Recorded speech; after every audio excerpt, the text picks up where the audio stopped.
Brezilya'nın Foz do Iguaçu şehrinden selamlar. Merhaba. Burada çok meşhur bir şelale var. Dün oraya gittik. Onun yanında çok güzel bir kuş parkı vardı. Sevdin mi burayı? Çok sevdim. Gerçekten şelale değil yani. Şelaleler. Evet. Yani o kadar çok ki. Düz bir şelale güzeldi. demek eksik kalır. Evet. Biz şimdi buradan, burası artık Arjantin'e ve Paraguay'a sınır bir yer. Tam 3 ülkenin birleştiği yer. Biz buradan Bolivya'ya gitmek istiyoruz ama direkt otobüsle gidiş şekli yok. Aktarmalar yapmanız gerekiyor. Uçakla gitmek isterseniz inanılmaz pahalı. Yani 500 doları gözden çıkarmanız lazım. Durum böyle olunca biz yine otobüsle gitmeyi tercih ettik ama sadece Paraguay'ın başkenti Asunción'a biletimizi aldık. Oradan sonra ne olacağı belli değil. Rotamız yok. Gerçekten. Eğer Bolivya'ya bilet bulursak indiğimizde Bolivya'ya gideceğiz. Ama Bolivya yolunun çok zor olduğunu biliyorum çünkü ben bu yolu 12 yıl önce yaptım. Ve Bolivya tarafında o yollar hala düzgün değilmiş. Onun için artık biraz da şans. Eğer Arjantin'e otobüs bileti bulursak Arjantin'den gideceğiz. Artık spontane. Heyecanlıyım. Evet. Bakın hemen karşıda da tabelayı görüyorsunuz. Arjantin. Az ileride de Paraguay tabelası da var. Biz tabii yine taksi çağırdık çünkü Brezilya'da taksi uygulamalarından taksi çağırabiliyorsunuz ve çok ucuz.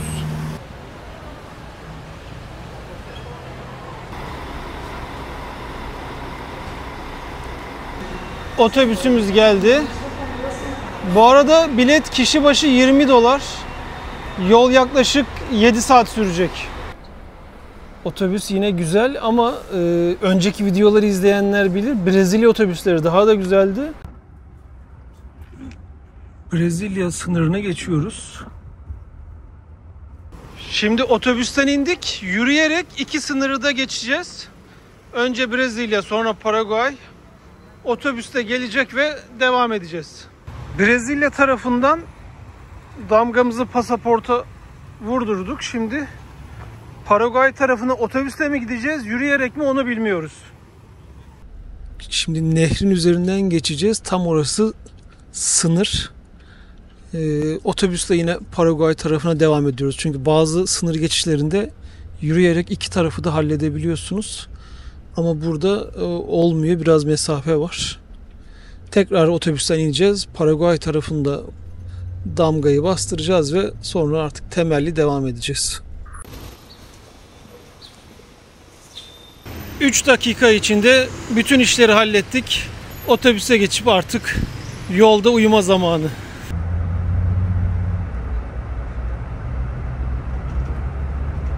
Paraguay'a, Asunción'a geldik ama direkt Bolivya'ya devam edemiyoruz.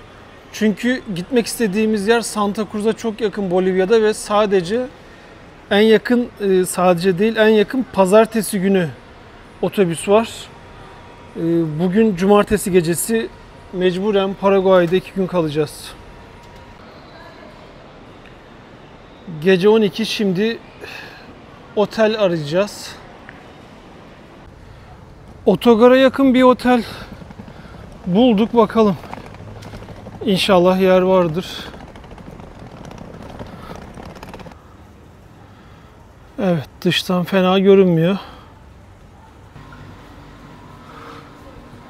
Otelde havuz bile varmış ya. Düzgün bir oda ayarladık. Gecelik yaklaşık 45 dolar. Oda biraz 1920'lerden kalma ama olsun. Bu saatte bu kadar oluyor. 2 gece buradayız. İyice uyuyup dinlendik. Kahvaltıya indik. Kahvaltı alanı otantik, güzeldi.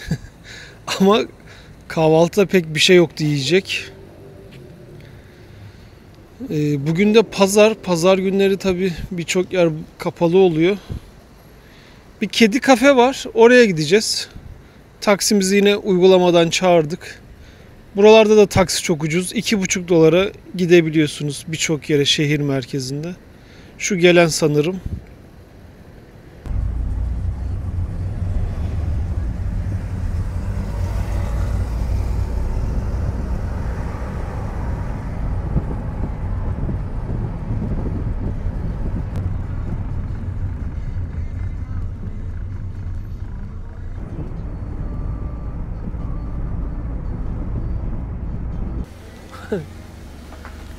Kafenin dışını ne güzel süslemişler.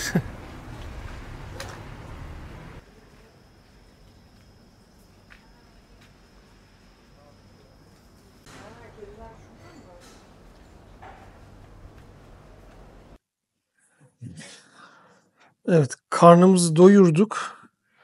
Yemeğimizi yedik, kahvemizi içtik. Şimdi bu şebeklerin yanına geldik. İçerisi biraz havasız, ağır bir koku var.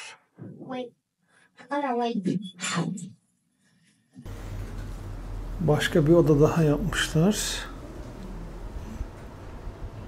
Şimdi bu gibi kedi kafelere gittiğinizde normalde cins kediler de olur ama bunlar bütün sokak kedilerini toplamışlar.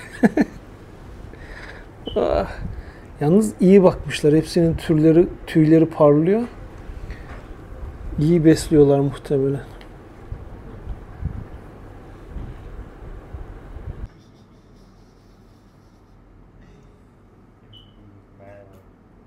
Şu şebek de ışık geliyor diye yüzünü kapatıyor. Şimdi biz Paraguay'a geldik ama beni sıkı takip edenler bilir. Bazen bana sorulurdu böyle hangi ülkeye gittiğine pişmansın ya da hangi ülkeye gitmeyelim diye. Ben de direkt Paraguay derdim. Çünkü buraya ben 12 yıl önce geldim ve Paraguay'da gerçekten yapılacak bir şey yok. Burası hep sıcak bir yer. Aşırı sıcak yani hava bunaltıyor sizi. Tek güzelliği etleri güzel, hamburgerleri güzel. Onun haricinde bir şey yok. Biz burada kalmak istemedik ama mecburen Bolivya'ya en yakın otobüs 2 gün sonraydı. Dün gece biletleri aldık ve mecburen Asunción'da, başkentte 2 gün kalacağız. Kedi kafeye geldik. Fena değil, gelinir. Şimdi de bir meşhur büyük bir AVM'leri var. Oraya gideceğiz. Pazar günü çünkü dışarısı gezilmiyor. Birçok yer kapalı. 2, hissedilen sıcaklık neredeyse 40 dereceye yakın. Duramıyorsunuz dışarıda. Kendimizi kapalı yere atacağız.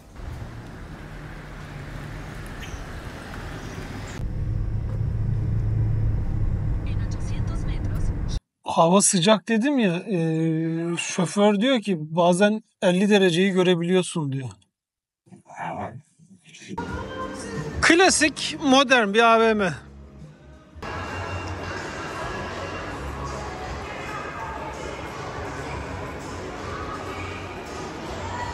Yalnız benim 12 yıl önce geldiğimde buralar bu kadar böyle gelişmiş, modern görünümlü değildi.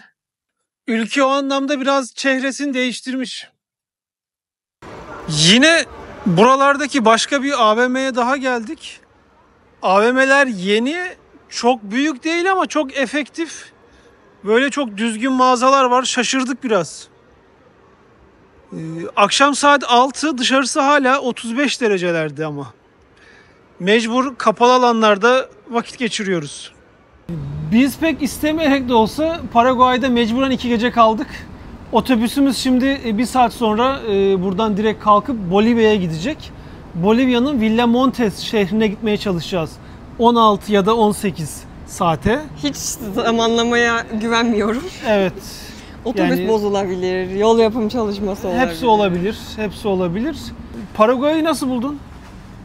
Hiçbir şey yok ülkede. Yani kötü de değil, iyi de değil. Hani hiç öyle. Yani çok öyle kalacak yolunuz aklımda. Düşmediği sürece buraya gelinip vakit harcamaya değmez. Yani yapacak hiçbir şey bulamadık Yok. biz gerçekten. Yani düzgün bir müzede yok. Evet. Gezilecek bir yer pek yok. Bir tek ne var? Etleri çok güzel. Muhtemelen hayvancılık burada bayağı iyi. O yüzden biz sürekli yedik. Sabah yedik, öğlen yedik, akşam yedik, gece yedik. İkindi de yedik. Hep yedik yani. Söyleme sahip hamburger yedik, pizza yedik. Milanesa yedik. Buranın hani buralara has özel bir etli yemek. Daha doğrusu steak gibi bir şey. Tortilla yedik, tatlı yedik, kahve içtik yani. O yönden çok güzeldi. Bir artı 2-3 kilo almışızdır. Ödül oldu. Şimdi artık biz yola devam edelim. Önce otogara gideceğiz. Hemen otelimizin karşısında. Yolda anlatırız. Otobüsümüz geliyor. Yalnız şu yakışıklılığa bakar mısınız ya? Yani Paraguay'da böyle bir otobüse bineceğimi hayal etmezdim gerçekten. Bu otobüs normalde Santa Cruz'a kadar gidiyor. Bolivya'nın daha da kuzeyinde bir şehir. Oraya yaklaşık 22-23 saate gidiyor.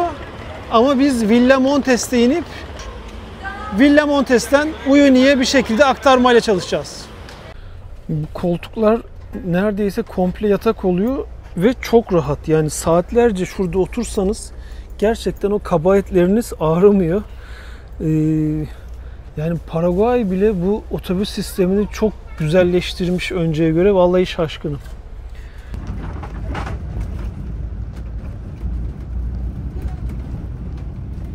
Sınıra bir 200 kilometre kala durdurdular. Herkes aşağı indi. Valizlerle birlikte didik didik her şeyi tek tek aradılar. Tekrar otobüse geldik. Yalnız polisin biriyle ilginç bir şey yaşadık. Nereli olduğumuzu sordu. Turkos dedik. Silahını gösterdi. Türk yapımı olduğunu söyledi. Sanırım buradaki polislere bizden gidiyor silahlar. Modelini de söyledi ama tam anlayamadım hangisi olduğunu.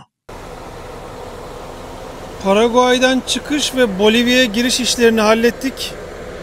Ben bu sınıra 12 yıl önce geldiğimde buralar topraktı. Ta o zamandan görüntüler de var, onları da buraya eklerim. Sorunsuzca geçtik.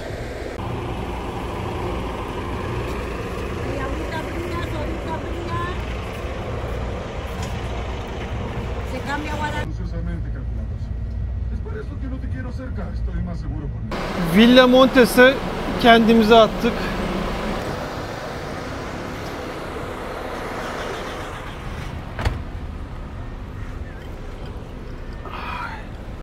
Önce terminale gitmemiz gerekiyor. Otobüs bizi yol kenarında bıraktı.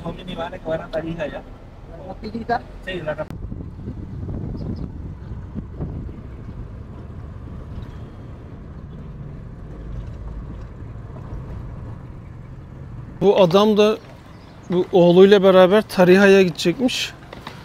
Onunla beraber taksiyle gideceğiz.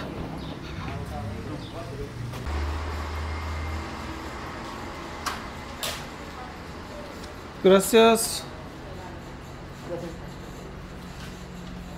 Bolivya'ya geçtikten sonraki ilk şehirde indik. Normalde otobüs yukarıya doğru devam ediyordu. Biz buradan Salar de Uyuni'ye gitmek için önce aradaki Tarija şehrine bir şu gördüğünüz taksilerle gideceğiz.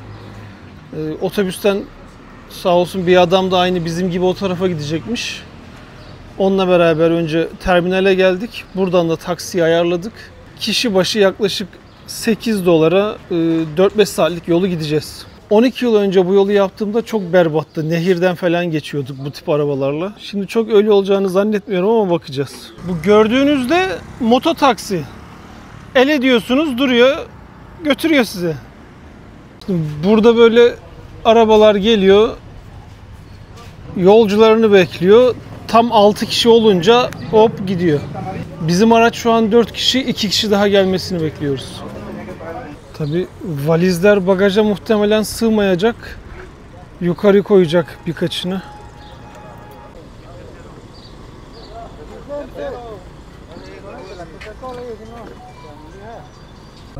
Vallahi şanslıyız, hemen bu aracı da ayarladık. Hızlıca yol alıyoruz.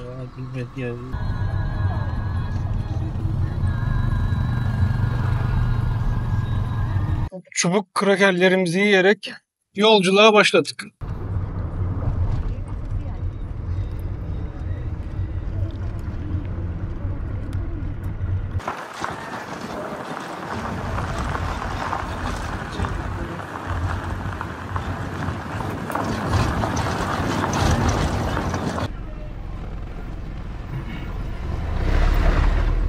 Yani artık nasıl bir yerden gideceksek 2000'e araç yan yana geçemiyor.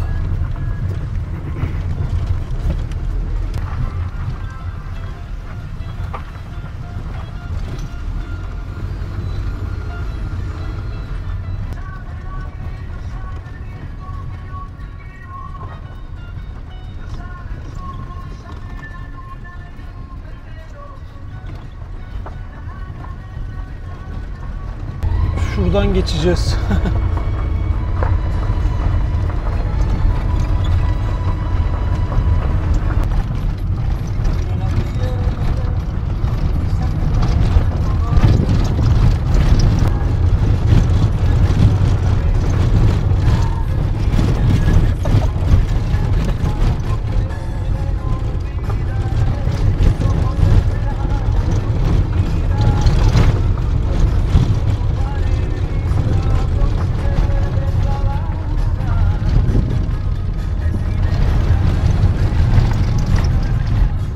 Araba biraz hararet yaptı gibi. Durduk. Bir şeyler döküyor şoför. Bekliyoruz. Devam ediyoruz. Önceden buralarda asfalt yol yoktu. Ben hiç hatırlamıyorum. Şansımıza yol daha iyi geçecek. Arabada yine bir şeyler oldu. Ama öyle böyle gidiyoruz.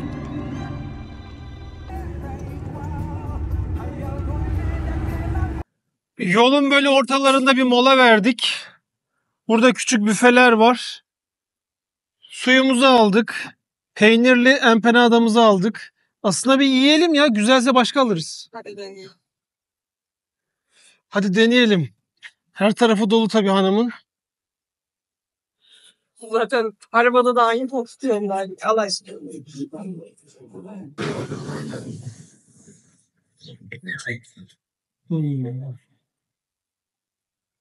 Bu empanada değil, çörek gibi ya. Poğaça.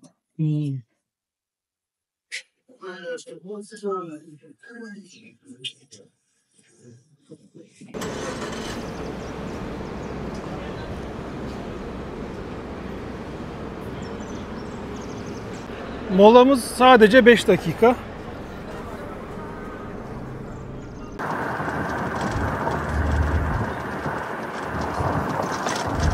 Beş saatte kendimizi tarihe attık. Tam atmak. Ama yol bayağı hırpaladı ya. İlk 2 saati çok güzeldi. Saçlarımızdan şu an kumlar akacak yani Evet. o derece.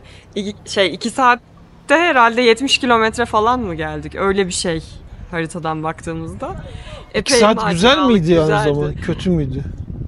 Kötü değildi ya. Bir yaşadık onu da bir Ha, kere işte. tamam. Çünkü ilk 2 saat toprak yoldu da. Bu daracıktı hatta. Evet, Birkaç evet. yerde korktum, itiraf ediyorum. Eğer şansımız yaver giderse bir taksi bulacağız. Burada otogar da var ama maalesef otobüsler bir tek gece gidiyor. 5 saatlik yol. En kötü otobüste gideceğiz. Şimdi bugün günlerden salı. Uyuni'ye direkt otobüs sadece cuma günü var en yakın. Ona binemiyoruz. Taksi için yanımızda başka kişileri bulamıyoruz. Otobüste 5-6 saat sonra, o da gece 2-3 gibi iniyor Tupiza'ya. Bekliyoruz. Ne yapacağımıza karar veremedik. Çıkış yolu bulamadık. Dedik karpuz yiyelim.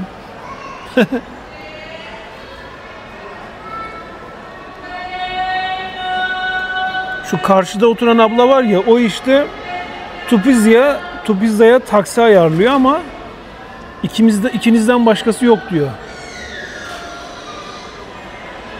Onun için taksiyle gidemiyoruz. Muhtemelen akşam 9'daki otobüse bineceğiz ve gece 3'te Tupiza'da ne yapacağız onu bilmiyoruz. Allah kerim. Karpuz çok güzel. Kadınlar sürekli şehirlerin isimlerini böyle bağırıyor, müşteri gelsin diye.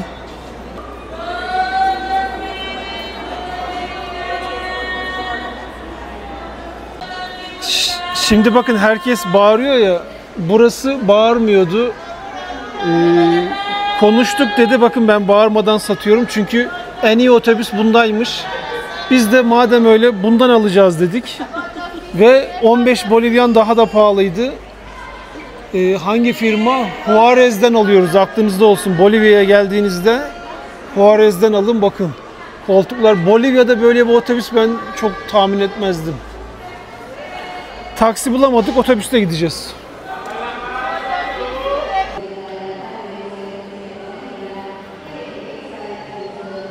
Otobüs biletimizi akşam 9'a aldık. 3 saat vaktimiz var. Madem öyle Tariha'nın merkezine gidelim. Yemek yiyelim. Neden yemeyelim ki? Bari karnımızı doyuralım. Evet. Ne yapalım? Demek ki böyle olacakmış. Her tarafımız Da bir hayır. çer çöp, saçlarımız falan toz, kum.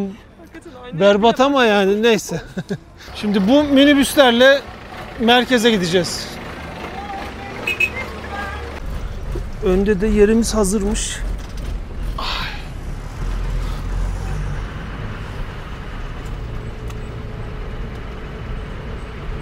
Şimdi tabii buralarda İngilizce işe yaramıyor. İspanyolcayı bilmeniz lazım. İspanyolca olmadan Latin Amerika'da gezmek, yani gerçek anlamda gezmek çok zor. Çok zor. Çok bir şey anlamazsınız. Kişi başı ücret 2 peso. O da hemen hemen 3 TL yapıyor. Yani yaklaşık 10 sent.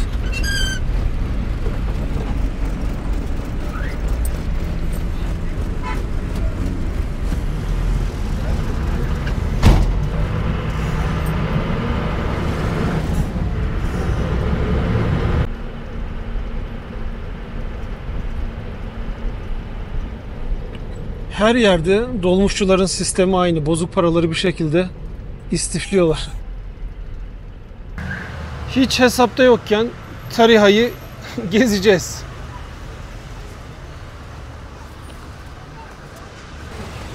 Yani minibüste biraz bahsettim ama uzun uzun konuşamadım.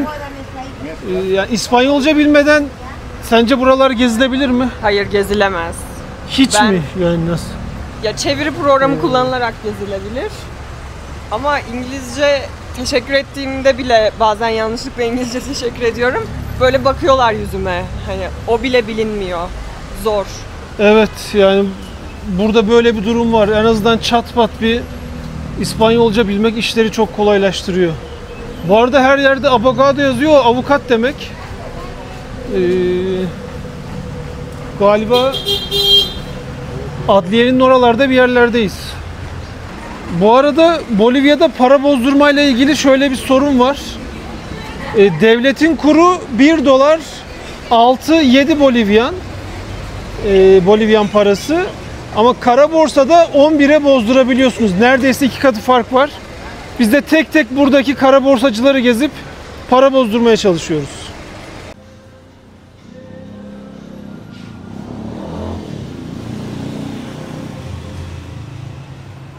Biz mesela Euro'yu 11.30'dan çevirdik. Bakın karşıda dolar 6.95, 6.97 diyor. Euro ile neredeyse aynı. Böyle bir durum var.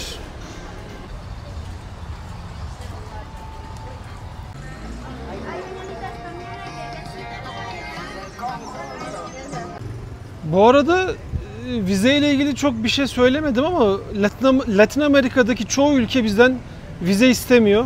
Bolivya da onlardan biri. Direkt sorunsuzca girdik biz.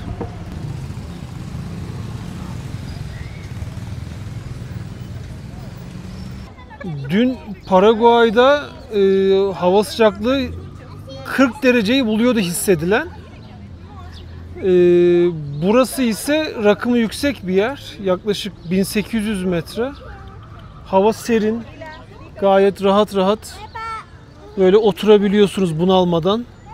Tarija, Bolivya'nın üzüm bağları ve şaraplarıyla ünlü küçük bir şehriymiş. Yani internetten baktığım bilgileri ben de söylüyorum. Bulunduğumuz meydanda Sucre Meydanı, gayet sakin.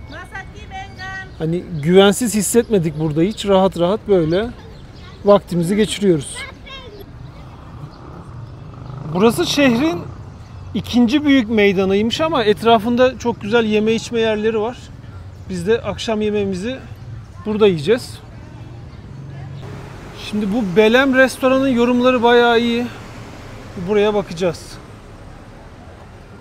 Şimdi ne söyledik? Ben Bolivyan usulü köri soslu tavuk söyledim. Yanında patates kızartması. Zülal ise tavuklu Sezar salata. Ya bu yemek o kadar lezzetliydi ki hani benzetemiyorum da bir yemeğe ama Hint yemeklerine biraz benziyor. Neredeyse Zülal'in yaptığı yemekler kadar güzel. Seni yiyeceğim. Madem yol gidemedik, biz de yiyelim dedik. Sürekli yiyoruz. Vallahi karnımızı çok güzel doyurduk. Biraz fazla yedik. Ya 3 kişi doyar yediklerimizle, affedersiniz. Yaklaşık da 20 dolar hesap ödedik ama şehrin muhtemelen en iyi, en pahalı restoranlarının başında geliyordur.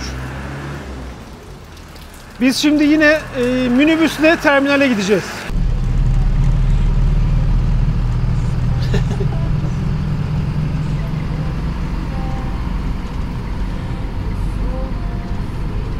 olur ya buralara gelirseniz merkezden yeni terminale 6 numaralı minibüs gidiyor. Karşıda 9 yazdığına bakmayın, ön tarafta 6 yazıyor.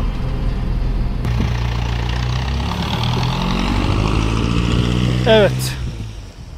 Minibüs de tam terminalin önüne kadar geliyor bakın. Ve sadece 3 TL. Bu arada Ocak 2025'teyiz. Ne yalan söyleyelim, burada direkt otobüs ya da taksi bulamayınca üzülmüştük ama akşamımız çok güzel geçti. İyi ki burada soluklanmışız diyoruz. Çok da güzel yedik. Doğru mu canım? Vallahi öyle. Burada yiyecek ekmeğimiz varmış. Çok Evet. da keyifli oldu. Bir şehir daha görmüş olduk. Yarım günümüzü burada geçirdik. Şimdi bir yarım saat sonra da otobüsümüz kalkacak inşallah. Hala bağırıyorlar.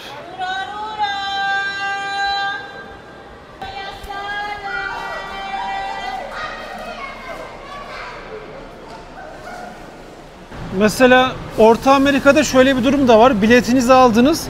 Otobüslerin olduğu yere gelmek için tekrar size 1-2 Bolivyanlık bilet daha veriyorlar. Almak zorundasınız. Yoksa bu tarafa geçemiyorsunuz. Hani önemli bir tutar değil ama buralarda var böyle şeyler. Bizim otobüsümüz bu. Anladığımız kadarıyla Bolivya'daki en iyi otobüs firması. Oh! Mis!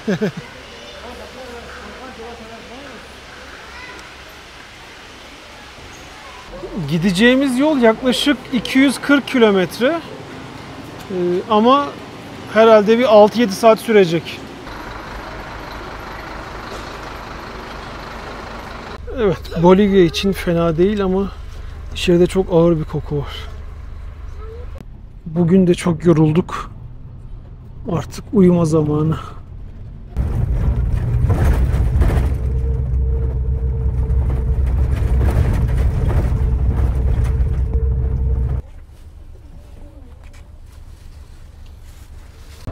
Yedi saatte geldik ama yani çok kötüydü ya.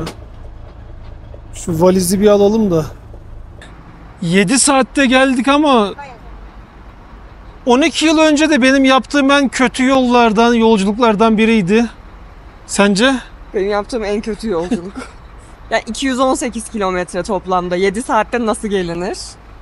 Yani otobüs Kabus. yolun neredeyse hani yarısını böyle 20, 30, 40 öyle Böyle döne döne çıktık. Sonra döne döne indik. sürekli in çık. Ve Bayağı taş kötüydü yoldu. ya. Toprak Evet, falan değil, taş yani. Tangur, tüm yarısı taşların üstünde. çok kötüydü ya. Yarısı Vallahi falan bu- değil yani. Fazlası. Bu yol yapılmazmış aslında yani. Yok. Başka çözüm bakılırmış. Biz Terazi hala gösteremeyeceğim. Biz hala gidemedik Uyuni'ye tabii. Şimdi buradan başka bir araç bulup bir 4-5 saat daha yolumuz var. Saat sabah 4. Yalnız otobüste öyle bir ağır koku vardı ki ve havalandırmada maalesef çalışmıyordu. Hani o kokuyu ben biliyorum da şimdi söylemek doğru olmaz. Böyle ekşi peynir gibi, küflü peynir gibi bir koku. Çok yol yapanlar bilir aslında o kokunun ne olduğunu. Daha şimdi söylesem ayıp olur.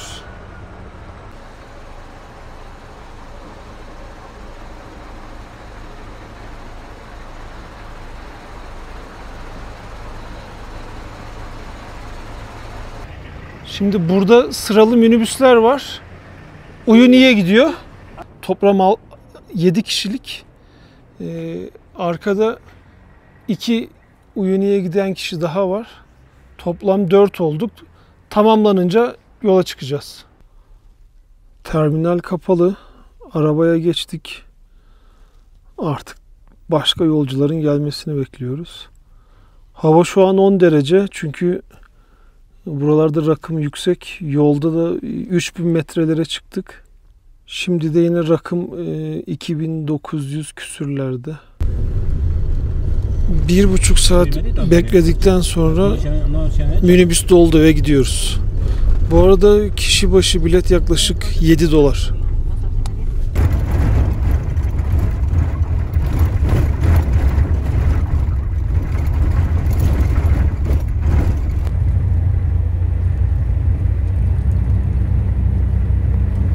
...12 yıl önce de bu rotayı yaparken... ...hangi arabaya binsem bir şekilde bozuluyordu. Bu da bozuldu yolun yarısında. Şimdi buna aktardık eşyaları. Bununla devam edeceğiz.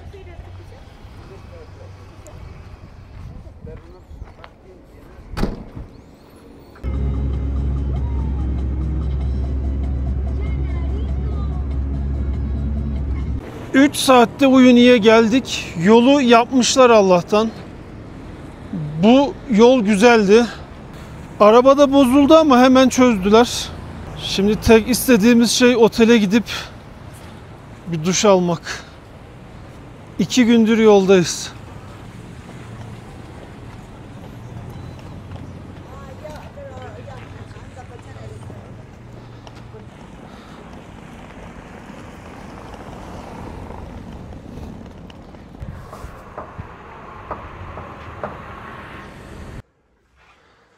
Odamız gayet güzel ve bizce hesaplı da, kahvaltı dahil gecelik 30-35 dolar arası. Biz tabii bir kaç saat dinlendik? Bir 3-5 saat. Ya yol bizi bu sefer yordu gerçekten, çünkü 37 saat sürmüş ya. Paraguay'dan yola çıkıp buraya gelmemiz. Konforlu değildi. Yoksa 37 saat o böyle geniş yataklı Evet, otobüslerde evet. gelsek Yok canım. sorun yok. Da çok fena. Dün geceki yol çok fenaydı da. Şimdi Uyuni'de birçok acente var. Bu Salar de Uyuni meşhur Tuz Gölü'ne gitmek için. Bugün bir karar vereceğiz, nasıl yapacağız? 1 günlük tur mu? 3 günlük mü? Burada ne kadar kalacağız onu da bilmiyoruz. Hepsine bakacağız. Buranın rakımı 3600'lü metrelerde. Tabi durum böyle olunca yan etkileri olabiliyor. Baş ağrısı olabilir ki bizde hafiften oldu. Daha da ileri giderse mide bulantısı olabilir. Gece uyumak zor olur. Allah'tan uyumayla ilgili bir derdimiz yok şimdilik. Diğer yan etki, böyle koşsanız ya da hızlı hızlı yürüseniz çok çabuk yorulabilirsiniz. Vücudun bu yüksekliğe alışması birkaç günü buluyor. Uyuni'nin bu merkezi gayet küçük. Böyle yürüyerek 10-15 dakikaya bitirirsiniz.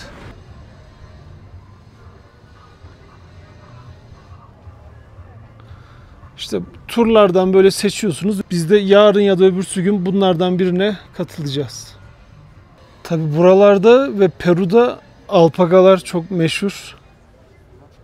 Onlara yönelik çok fazla hediyelik eşya var.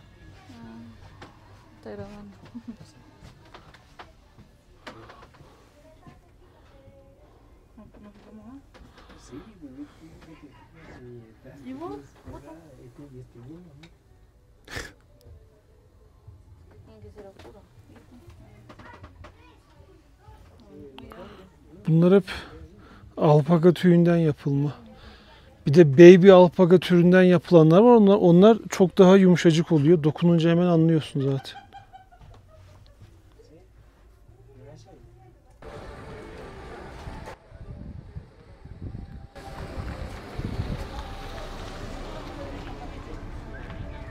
Bu gördüğünüz geleneksel kıyafetleri Bolivya'nın komşusu Peru. Peru'da da benzer kıyafetleri göreceğiz.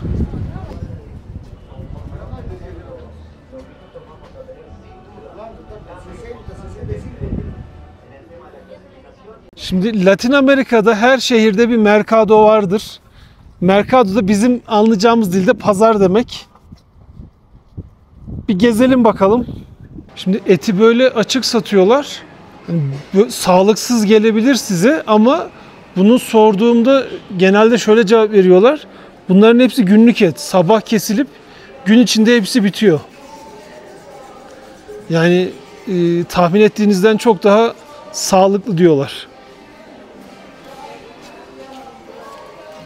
Tabii buralarda meyve çok güzel. Üzüm alıyoruz. Yarım kilo alıyoruz, tartıyor. Ahí está. Gracias. Gracias a vos. Önce tadına baktık, çok lezzetli. Burada zaten lezzetsiz olması mümkün değil ya. Vallahi abartmıyorum. Son yıllarda yediğimiz en iyi üzüm. Akşam olmadı ama biz akşam yemeğini yiyip erkenden bugün sızarız. Biraz kahvehane gibi ama güzel ya. Bu sobayı da içinizde bilenleriniz vardır herhalde. Üç gözü hiç yanmazdı. Hep tek göz çalışırdı. Lama eti, tavuktan yapılma milaneza. Bu geleneksel bir yemek. Etten de yapıyorlar bunu. Yemekler gayet güzeldi. Hesapta yaklaşık 2 kişi 14-15 dolar. Biz bu geziye São Paulo'dan başladık, Brezilya'dan. 2 haftadır hiç durmadan geziyoruz. Tabii kıyafetler ister istemez kirleniyor. Bu durumda ne yapıyoruz? Bakın karşıda küçük bir laundry var. Kuru temizleme. Fiyatlar da makul, kilo işi. Temizletiyoruz. Şimdi verip yarın alacağız. Çamaşırlar 4 kilo geldi. Hepsi 5 dolara yıkanıp temizlenecek. Dinlendik gibi ha? Dinlendik. Gayet güzel. Valla normalde biz bugün aslında tura gidecektik ama yani 37 saatlik yolculuğun ardından dedik bir gün off günü yapalım. İyi yaptık herhalde değil mi? Çok güzel yaptık. Ödül gibi oldu. Vallahi böyle bugünü lay lay lon böyle geçireceğiz. Yani 37 saate değer mi diyenleriniz olabilir. Bence değer. Hem yani o yolculuğu yapmak güzel. Evet. Hem sonrasında zaten yukarıya Peru'ya çıkacağız.